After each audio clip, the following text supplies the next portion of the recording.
So what's the optimum number of funds one needs to have, right? I mean, is it 5, is it 10? Because he has 15 funds, and I take your point, like, you know, it doesn't merit, you may not grow your wealth at all in such a situation, Right. but 5 funds is good, less than that? I think 5 to 10 is the best possible combination, and the combination should be such that, Deepak, you have one large cap fund in your portfolio, which could be an index fund.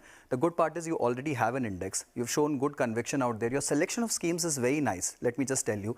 One good part is, so you have your index, you have your multi-cap or a flexi-cap fund. That should be one good allocation. You have a mid-cap, you have a small cap, and you have a balanced fund. That's good enough. It'll give you an exposure across the stock universe. It'll give you an exposure of all different kinds of market capitalizations, different kind of trading styles of fund managers and everything. And then you have debt. The good part is, Sonia, and I think of all the portfolios we've seen, Deepak is the only guy where I see a 20% allocation to debt funds also, which is extremely good and commendable, right? You should have some portion of portfolio into debt funds as well. But despite, he's really young, so don't you think he should be a bit more aggressive in equities? I was just about to come on that point.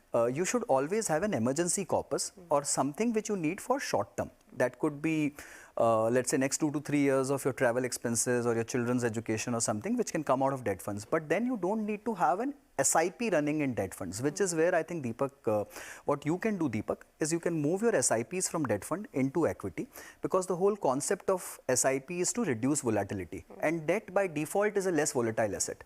What you should do is, whenever you have a lump sum chunk, you put it into debt, and whenever you, for whatever SIPs you're running, you just run it into equities. Okay.